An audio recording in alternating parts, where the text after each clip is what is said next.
Uttarakhand public service commission mains examination का हम लोग सिलेबस देख रहे हैं।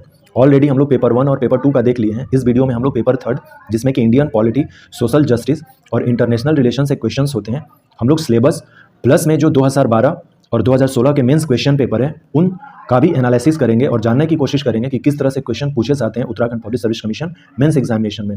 टोटल टाइम जो है 3 आवर्स के होते हैं और टोटल मार्क्स 200 मार्क्स के होते हैं। टॉपिक पहला है constitutional framework of Indian polity, जिसमें कि constitutional development in India, framing of Indian constitution, preamble and its significance, salient feature of Indian constitution, fundamental rights and duties, directive principle of state policy, federal structure जिसमें कि union state relations के बारे में जानना है, parliamentary system in India, constitutional bodies जो कि हमारा जब कॉन्स्टिट्यूशन बन रहा था उसी समय जिनको इंक्लूड कर लिया गया वो कॉन्स्टिट्यूशनल बॉडीज में आते हैं, जिनके लिए कि एक स्पेशल आर्टिकल स्पेसिफाई होता है हमारे कॉन्स्टिट्यूशन में, जिसमें कि इलेक्शन कमीशन ऑफ इंडिया है। इलेक्शन कमीशन ऑफ इंडिया जो आर्टिकल 324 में है। फिर फाइनेंस कमीशन ऑफ इंडिया है जो कि आर्टिकल 280 में है। उसी तरह से controller and auditor general of India है जो कि आर्टिकल 148 में है। इसी तरह से union state public service commission and other appointment and power responsibilities के बारे में हमें जानना है। यूनियन एंड स्टेट जो पब्लिक सर्विस कमीशन है ये आर्टिकल 315 से स्टार्ट होते हैं और 323 तक चलते हैं, और फिर आर्टिकल 324 है ये इलेक्शन कमीशन से स्टार्ट हो जाता है यहाँ से। तो union and state public service commission 315 से 323 के बीच में लिखे गए हैं। तो ये सब जो है कॉन्स्टिट्यूशनल बॉडीज़ हैं, इनके बारे में जानना है। फिर जुडिशियरी का क्या कॉम्पोजिशन है, रोल क्या है, जुडिशियल रिव्यू क्या होता है और एक्टिविज्म क्या होता है, इनके बारे में जानना है। Constitutional amendment method and important constitutional amendment, हम लोग जानते हैं कि आर्टिकल 368 के द्वारा जो कि पार्ट 20 में मेंशन है उसके द्वारा हम अपने कॉन्स्टिट्यूशन का अमेंडमेंट कर सकते हैं उसके बारे में हमें जानना है। और अभी तक कितने इंपॉर्टेंट अमेंडमेंट हो चुके हैं, अभी तक 105 कॉन्स्टिट्यूशनल अमेंडमेंट हो चुके हैं, उनके बारे में हम लोग जानेंगे। मैंने बहुत सारे वीडियोस इस पे बनाए हैं पॉलिटी से रिलेटेड, मैं उनका डिस्क्रिप्शन में लिंक दे दूंगा। डायरेक्ट इस सिलेबस से मिलते जुलते रहेंगे पॉलिटी से, आप उनको वॉच करेंगे तो पता चल जाएगा। नेक्स्ट इंडियन पॉलिटी, जिसमें कि union executive, state executive, union parliamentary and state legislatures, ये जानना है। हम लोग जानते हैं कि हमारा जो इंडिया है, हम लोग इसका आंसर इस तरह से लिखने के लिए कोशिश करते हैं कि India is a democratic Republic, India is a democratic Republic combined with या combined form of executive, legislative and judiciary, ये तीनों फॉर्म से कंबाइंड फॉर्म है। तो हम लोगों को तीनों चीज़ें जाननी है, एग्जीक्यूटिव भी जाननी है, लेजिस्लेटिव भी जाननी है और जुडिशियरी भी जाननी है। फिर है इलेक्टोरल सिस्टम इन इंडिया, जिसका कि सैलिएंट फीचर अब जो रिप्रेजेंटेशन ऑफ पीपल एक्ट है, 2 रिप्रेजेंटेशन ऑफ पीपल एक्ट आया था, एक 1950 और एक 51 में। तो इन दोनों के बारे में हमें जानना होगा, रिप्रेजेंटेशन ऑफ पीपल एक्ट। फिर political parties and pressure group क्या होते हैं, role of regional political parties क्या है, पब्लिक अकाउंटेबिलिटी क्या होती है, जिसमें कि पार्लियामेंट्री, एग्जीक्यूटिव एंड जुडिशियल के बारे में हमें जानना है। सिटीजन्स एंड एडमिनिस्ट्रेशंस के बारे में, जिसमें कि citizen grievances redressal institutions and mechanism, central vigilance commission, Lokpal and Lokayukta अपने इंडिया में एक्ट 2013 के द्वारा आया था, तो इनके बारे में भी जानना है। प्रिंट एंड इलेक्ट्रॉनिक मीडिया के बारे में जानना है कि प्रिंट एंड इलेक्ट्रॉनिक मीडिया होता क्या है, फिर इसका इंपैक्ट क्या पड़ता है पॉलिसी मेकिंग में, shaping of public opinion and in educating people and press, council of India extra में हम लोग को अलग से पढ़ना है। फिर एडमिनिस्ट्रेटिव सिस्टम इन इंडिया, कि एडमिनिस्ट्रेटिव सिस्टम इन इंडिया में कैसे इवोल्यूशन एंड ग्रोथ हुआ एडमिनिस्ट्रेटिव सिस्टम इन इंडिया। हम लोग जानते हैं कि वैसे तो ये एंशियंट टाइम से हम लोग, हमारा एक एडमिनिस्ट्रेशन है वो मौर्यन टाइम से हो, लेकिन यहाँ पर ये चीज़ करने की कोशिश है हमें कि जो 1793 में लॉर्ड कॉर्नवालिस के द्वारा जो काफ़ी रिफॉर्म किए गए थे पुलिस और एडमिनिस्ट्रेशन में, उनके वहाँ से लेकर हमें मेनली अपना एक व्यू बनाना है कि किस तरह से एवोल्यूशन और इसका ग्रोथ हुआ। फिर union government, cabinet secretary, central secretariat, PMO etcetera, demand for creation of new state. Next topic है स्टेट गवर्नमेंट में state secretariat, chief secretariat, department and directors, boards, corporation and commissions के बारे में जानना है। फिर है administration of union territory and other specified states and areas in India, civil services in India, जिसका कि type, characteristics, role and performance हमें जानना है। नेक्स्ट डिस्ट्रिक्ट एडमिनिस्ट्रेशन, एडमिनिस्ट्रेटिव एडजुडिकेशंस, जिसमें कि various types of administrative tribunals in India के बारे में जानना है। लोक अदालत and legal awareness campaign, administrative reforms in India including various important commissions and committees. अब तक एडमिनिस्ट्रेटिव रिफॉर्म कौन कौन से हुए उसके बारे में जानना है। पंचायती राज इंस्टीट्यूशन के बारे में हमें डिटेल्स में पढ़ना है, जिसका कि development, administration, institutions, policy, initiative, strategy, problems and challenges क्या क्या हैं। लोकल गवर्नेंस, जो कि हम लोग जानते हैं कि 73rd अमेंडमेंट एक्ट के द्वारा पंचायती राज आया, 74th अमेंडमेंट के द्वारा म्यूनिसिपैलिटीज आया, इसके बारे में जानना है। Type of urban local bodies and Panchayati Raj institution in India, sources of finance in urban local bodies and Panchayati Raj institution के बारे में जानना है। स्टेट फाइनेंस कमीशन और state election commission, state finance commission और state election commission, ये दोनों जो है जो थर्ड अमेंडमेंट और 74 अमेंडमेंट हुए हैं, इसी के द्वारा आया हुआ है। फिर decentralisation planning, public management in India, जिसमें कि regulatory governance, law and rule related administration, citizen centric governance, e governance, right to service, right to information, Samadhan Yojana, budgetary reform, consumer protections, integrity in administration including measures and mechanism for prevention of corruption and malpractice in India. फिर हमें human resource and community development के बारे में जानना है, यहाँ पर employment and development कैसे हो रही है उसके बारे में जानना है, human resource management and human resource development and its indicators in India में, nature, type and problem of unemployment क्या है इंडिया का उसके बारे में जानना है, employment scheme and programme both union and Uttarakhand government इसके भी बारे में जानना है, rural development and community development programme का रोल क्या था, related institutions and organisation including all centrally and state sponsored schemes. फिर एजुकेशन क्या होता है, एजुकेशन का रोल क्या है, specially in human resource development and social changes, education system in India, problem and issues including universalisation and vocationalisation.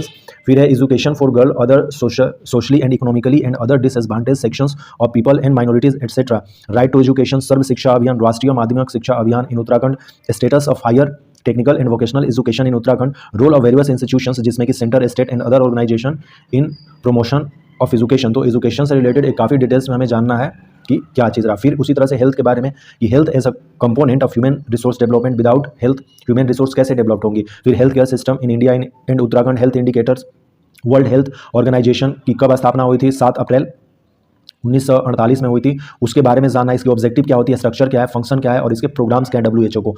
Public private partnership in health care system क्या condition है, national rural health mission and other related schemes के बारे में हमें जानना है, health and nutrition के बारे में जानना है, फूड सिक्योरिटी एक्ट एटसेट्रा के बारे में हमें जानना है। फिर social welfare and social legislation, जिसमें कि social legislation as an element of change, social legislation as scheme central and state for vulnerable section of society, protection of civil right act 1955, schedule caste and schedule tribe, prevention atrocities act 1989, फिर protection of women from domestic violence act 2005 में आता है, इसके बारे में जानना है। फिर है social legislation for the protection and welfare of children, women and minorities etcetera, फिर sexual violence against women and children, preventive measures, welfare disabled age and others, enactment policies, institutions and schemes के बारे में हमें जानना है। फिर international relations में किस तरह के टॉपिक्स हो सकते हैं उसके बारे में जानना है, जैसे कि principle and basis of Indian foreign policy, जिसमें कि इंडिया एंड हर नेबर के क्या साथ हमारा रिलेशन है, globalisation and its impact on developing country, जैसे कि हमारा इंडिया डेवलपिंग कंट्री के अंडर आता है, तो इसका ग्लोबलाइजेशन का इम्पैक्ट क्या पड़ा इंडिया पे और इंडिया के सोसाइटी पर क्या पड़ा, ये भी हमें जानना होता है ग्लोबलाइजेशन का। फिर इंटरनेशनल एंड रीजनल ऑर्गेनाइजेशन के बारे में जानना है, United Nations and its specialised agency, फिर रीजनल ऑर्गेनाइजेशन में SAARC, ASEAN, EU, NAM, OPEC, Commonwealth of nation etcetera के बारे में हमें जानना है। India's cultural diplomacy and Indian diaspora के बारे में जानना है। उत्तराखंड स्टेट का जो पॉलिटी, सोशल और एडमिनिस्ट्रेटिव है, उसके कंटेक्स्ट में इस तरह के टॉपिक होंगे। हमें historical, political and social background of Uttarakhand जानना है, political and administrative culture in state के बारे में जानना है। फिर पॉलिटिकल सिस्टम, जिसमें कि party politics, coalitions politics, role and function of regional political parties and pressure group, administrative system, जिसमें कि स्ट्रक्चर ऑफ स्टेट गवर्नमेंट, जिसमें कि मिनिस्ट्री एंड डिपार्टमेंट्स क्या क्या है, administrative agencies and district and sub district level administration, state civil services, state public service commission, Lokayukta and state विंस agency के बारे में जानना है। Panchayati Raj and urban administration in Uttarakhand, social welfare scheme of Uttarakhand और current event of state level, national level और international importance से related कुछ क्वेश्चंस पूछे जा सकते हैं। अब हम लोग क्वेश्चन पेपर देखते हैं, यह 2012 मेंस का है, अपना पेपर 3, जो कि Indian polity, social justice and international relation से होते हैं। क्वेश्चन 4 पार्ट में बटा रहता है, पार्ट 1, 2, 3 और 4। पार्ट 1 30 मार्क्स के होते हैं, टोटल 15 क्वेश्चन दिए जाते हैं, हर एक क्वेश्चन 2-2 मार्क्स के होते हैं और 15 के 15 क्वेश्चन हमें अटेम्प्ट करना होता है। क्वेश्चन नंबर 1 जो था इसमें, पहला क्वेश्चन था भारतीय विदेश नीति के मुख्य दार्शनिक आधार क्या है, what are main philosophical basis of India's foreign policy. फिर है डिफाइन ग्लोबलाइजेशन, नेक्स्ट है सर्व शिक्षा अभियान। सर्व शिक्षा अभियान की शुरुआत 2001-2 में की जाती है, तो उसके बारे में हमें करना है। हम लोगों ने सुना है स्कूल चले हम, जो नारा है वो सर्व शिक्षा अभियान का ही है। फिर मिड डे मील स्कीम 1905 के आसपास इंट्रोड्यूस होता है, सबसे पहले मिड डे मील का कॉन्सेप्ट तमिलनाडु स्टेट में इंट्रोड्यूस किया जाता है। क्वेश्चन नंबर 5 में पूछा गया है कि what is central vigilance commission. Next है हिमालयी सुनामी क्या है, व्हाट इज हिमालयन सुनामी। मूल आधारित प्रशासन किसे कहते हैं, what is value based administration. Next है निजी सदस्य विधेयक से क्या भाव है, what is meant by private member bill. घरेलू हिंसा से महिला संरक्षण कानून 2005 के अंतर्गत घरेलू संबंध से क्या तात्पर्य है। Under protection of women from domestic violence act 2005, domestic relationship means what. SAFTA क्या है, what are its objective. Next question है 11, what is United Nation Millennium development goal, जो से लेकर 2015 तक था, उसके बारे में पूछा गया है। अभी तो SDG है, इसके बारे में हमें तैयार रखना होगा, जो 2015 से लेकर 2030 तक है यूनाइटेड नेशन का। उसी तरह से उस समय सांसद आदर्श ग्राम योजना आया था, उसके बारे में पूछा गया था। लोक अदालत is a system of alternative dispute resolution in India, comment, ये क्वेश्चन था। अपना question number 6, what is Himalayan tsunami? मूल आधारित प्रशासन किसे कहते हैं? Value based administration. निजी सदस्य विधेयक से क्या भाव है? What is mean by private member bill. Next question number 9 जो था, घरेलू हिंसा से महिला संरक्षण कानून 2005 के अंतर्गत घरेलू संबंध से क्या तात्पर्य है?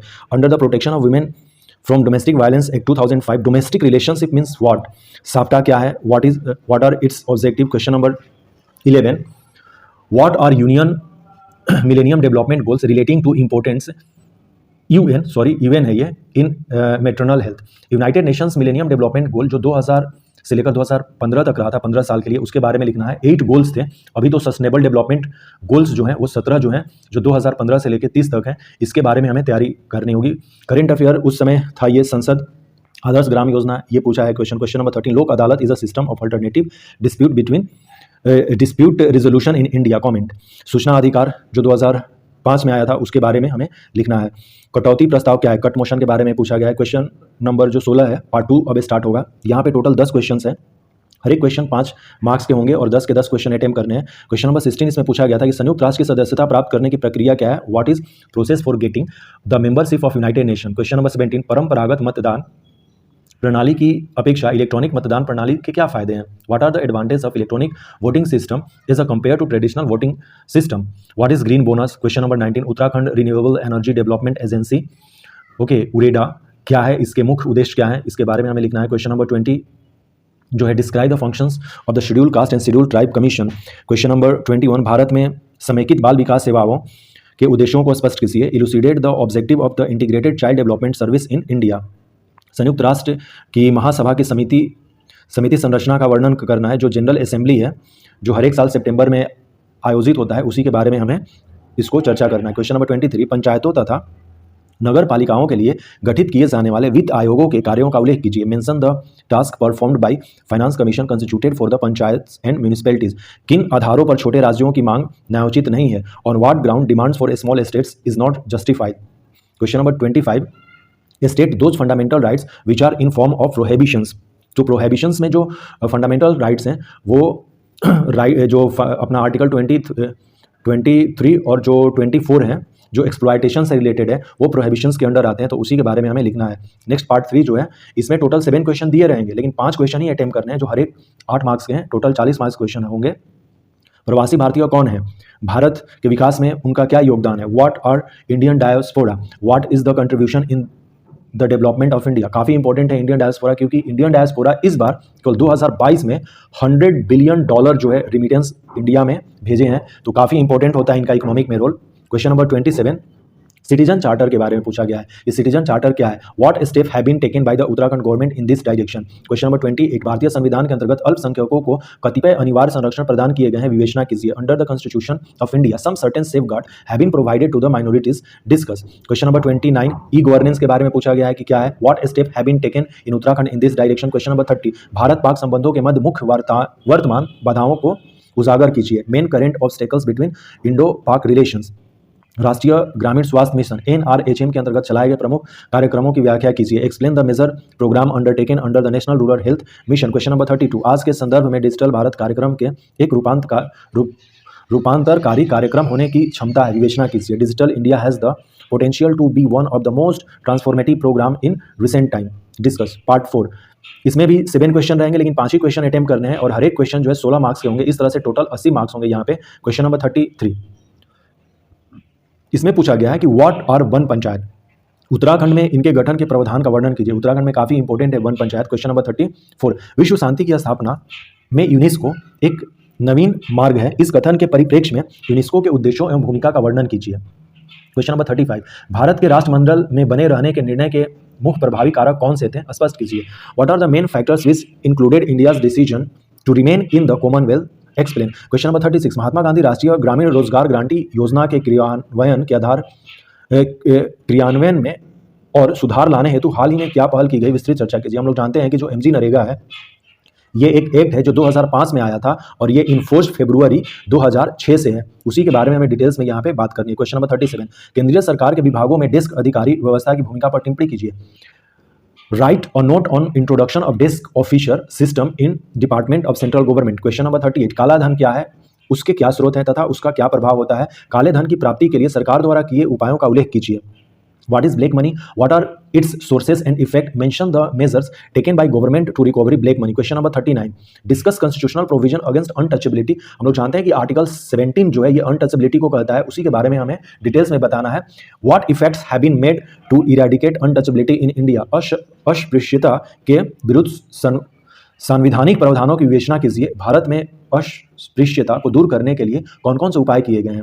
ये अपने 2012 के क्वेश्चन पेपर हैं। अब हम लोग 2016 का जो मेंस पेपर है, जो पेपर 3 है, Indian polity, social justice and international relation, उससे क्वेश्चन जो रिलेटेड पूछे गए थे वो देखते हैं। सेम इंस्ट्रक्शंस वही रहेगा। पार्ट 1 जो है 15 क्वेश्चन रहेंगे, 2-2 मार्क्स के, टोटल 30 मार्क्स होंगे। क्वेश्चन नंबर 1, भारत में जो कंट्रोलर एंड ऑडिटर जनरल है इसके बारे में हमें बताना है। ये आर्टिकल 148 में है और इसकी जो टेन्योर होती है वो 6 ईयर या 65 ईयर्स ऑफ देयर एज होता है। या 6 साल वो जॉब करेगा या फिर वो 65 उम्र, जो इसमें पहले होगा वो उसका टेन्योर होगा। डोली स्कीम जो है, डोली योजना क्या है। तनाव सैथिल, understand, what do you understand by detain से आप क्या समझते हैं, डिटेन क्या होती है। तारांकित प्रश्न क्या समझते हैं, जो स्टार्ट क्वेश्चंस है पार्लियामेंट में किए जाते हैं उसके बारे में पूछा गया। नेशनल ग्रीन ट्रिब्यूनल जो है 2010 में इसकी स्थापना होती है। नेशनल ग्रीन ट्रिब्यूनल की स्थापना नेशनल ग्रीन ट्रिब्यूनल एक्ट के द्वारा, उसी के बारे में हमें करना है। फरक्का एग्रीमेंट क्या है भाई, इसके बारे में हमें करना है। जुडिशियल रिव्यू क्या होता है, समाधान योजना क्या है, नोटा क्या है। नन ऑफ द एबव जो है ये होता है जो हम लोग अभी अपने वोटिंग मशीन में, जो इलेक्ट्रॉनिक वोटिंग मशीन ईवीएम में करते हैं, उसके बारे में पूछा गया था। Question number 10, what do understand by contingency fund of India, explain. Konkan 16 क्या है, ये करंट से है। H1B वीजा उस समय काफ़ी करंट में था, उसके बारे में पूछा गया है। Question number 13, who appoints the advocate general of state. तो एडवोकेट जनरल ऑफ स्टेट को गवर्नर अपॉइंट करते हैं। Can he take part in the proceeding state legislative assembly. तो क्या वो प्रोसीडिंग जो है पार्ट ले सकता है लेजिस्लेटिव असेंबली में, तो इसका आंसर है यस। जैसे अटॉर्नी जनरल होता है सेंटर में, उसी तरह से एडवोकेट जनरल होता है स्टेट में, तो सेम उसी तरह से ये। क्वेश्चन नंबर 14, भारत में राष्ट्रीय विकास परिषद की स्थापना किस साल में की गई थी और इसकी रचना क्या है। National development council, national development council की स्थापना 1950 में शायद होती है, इसको देखना होगा। 1950 या 1952 में होगा, देख लेंगे इसको। तो ये क्वेश्चन था। मधेसी कौन है, जो तराई बेल्ट में रहते हैं, नेपाल और जो बिहार वाला बॉर्डर है, अपना उत्तराखंड वाला भी वहीं पे मधेसी रहते हैं, उन्हीं के बारे में पूछा गया है। काफ़ी इंपॉर्टेंट क्वेश्चन था ये। क्वेश्चन नंबर जो 16 है वो पार्ट 2 से रिलेटेड है। यहाँ पे 10 क्वेश्चन है, 10 क्वेश्चन अटेम्प्ट करने हैं। हर एक क्वेश्चन 5-5 नंबर के होते हैं, टोटल 50 मार्क्स का होता है पार्ट 2। पहला क्वेश्चन था, what are objective of United Nation Organisation, UNO के मुख्य उद्देश्य क्या है, ऑब्जेक्टिव क्या है। पंचशील से आप क्या समझते हैं, ये पूछा गया था। क्वेश्चन नंबर 18, लोक लेखा समिति की संरचना एवं शक्तियों का वर्णन कीजिए। पब्लिक अकाउंट कमेटी के बारे में हमें बताना है। ब्रेक्जिट क्या था, ये भी करंट का क्वेश्चन है उस समय। Right short note on Birchandra Singh Garhwali. पर्यटन स्वरोजगार योजना इन उत्तराखंड के बारे में लिखना है। भ्रष्टाचार की रोकथाम पर गठित के संथानम समिति की मुख्य संतुतियों का उल्लेख कीजिए। Discuss the main recommendations of K Santhanam committee on the prevention of corruption. Question number 22, बाल अधिकार संरक्षण आयोग की संक्षिप्त में व्याख्या कीजिए। क्वेश्चन नंबर 23, उत्तराखंड राज्य में जिला नियोजन समितियों की रचना एवं कार्यों का वर्णन कीजिए। Discuss the composition and functions of district planning committees in Uttarakhand state. Naxalbari आंदोलन से क्या समझते हैं। क्वेश्चन नंबर 25, संयुक्त राष्ट्र सुरक्षा परिषद की अस्थायी सदस्यता हेतु भारत के प्रयासों का वर्णन कीजिए। Discuss India's bid for the permanent seat in the United Nation Security Council. Question number जो 26 है वो पार्ट 3 का स्टार्ट होगा। यहाँ पे 7 क्वेश्चन दिए रहते हैं, हमें 5 क्वेश्चन अटेम्प्ट करने होते हैं। टोटल हर एक जो क्वेश्चन है 8 मार्क्स के होंगे। क्वेश्चन नंबर 26 जो है, explain the relevance of non alignment movement in the 21st century. 21st century में एनए का जो है क्या इंपॉर्टेंस रह गया है उसके बारे में करना है। Discuss the position of higher education in Uttarakhand, education से रिलेटेड क्वेश्चन है। जुडिशियल एक्टिविज्म क्या होता है उसके बारे में बताना है। Role of prime minister office के बारे में बताना है। Constitutional amendment procedures in Indian constitution article 368 के द्वारा होता है, आर्टिकल 368 के द्वारा, उसी के बारे में बताना है। Describe the participation and role of women in Panchayati Raj institutions of Uttarakhand. Question number 32, CTBT के बारे में पूछा गया है। क्वेश्चन नंबर जो 33 है वो पार्ट 4 से रिलेटेड है। क्वेश्चन टोटल 7 क्वेश्चन यहाँ भी दिए रहते हैं, हम लोगों को पता है कि यहाँ से हमें भी 5 क्वेश्चन अटेम्प्ट करने हैं। 16 मार्क्स के हर एक क्वेश्चन होते हैं। क्वेश्चन नंबर 33, क्या आप महिला एवं पारिवारिक हिंसा रोकथाम अधिनियम 2005 को भारतीय समाज एवं संस्कृति के विपरीत मानते हैं। प्रशासनिक अधिकारी के रूप में आप इस अधिनियम के प्रति क्या दृष्टिकोण अपनाएंगे। Do you feel that the protection of women from domestic violence act 2005 is against the Indian culture and society? How do you react towards this act as N administrative officer. Question number 34, 73rd 74 amendment act के बारे में हमें बताना है कि कैसे ये local government को स्ट्रेंथ करता है। क्वेश्चन नंबर 35, लोक नीति निर्माण में मीडिया की भूमिका का वर्णन करें। Discuss the role of media in public policy formulation. Question number 36, president of India, Bharat के जो प्रेसिडेंट है वो किस तरह से निर्वाचन होते हैं, उन्हीं के बारे में हमें इसमें बताना है कि elected process of president. Question number 37, Bharat में वैश्वीकरण के प्रभाव का आलोचनात्मक परीक्षण कीजिए। Impact of globalisation critically examine करना, अर्थात कि पॉजिटिव और नेगेटिव दोनों हमें बताना है। क्वेश्चन नंबर 38, स्वास्थ्य मानव संसाधन विकास का एक महत्वपूर्ण कारक है। राष्ट्रीय स्वास्थ्य नीति 2017 के मुख्य उद्देश्यों की विवेचना कीजिए। और क्वेश्चन नंबर 39 जो है, भारत में लोक सेवकों के नागरिक अधिकारों का वर्णन करना है। Discuss the political rights of the public employees in India. तो ये अपने पेपर 3 पॉलिटी वाला जो पोर्शन होता है मेंस का, हमने सिलेबस और क्वेश्चंस जो मेंस के 2012 और 16 के थे हम लोगों ने देखा। So thanks and take care. अगले वीडियोस में हम लोग अगला जो टॉपिक है वो देखेंगे।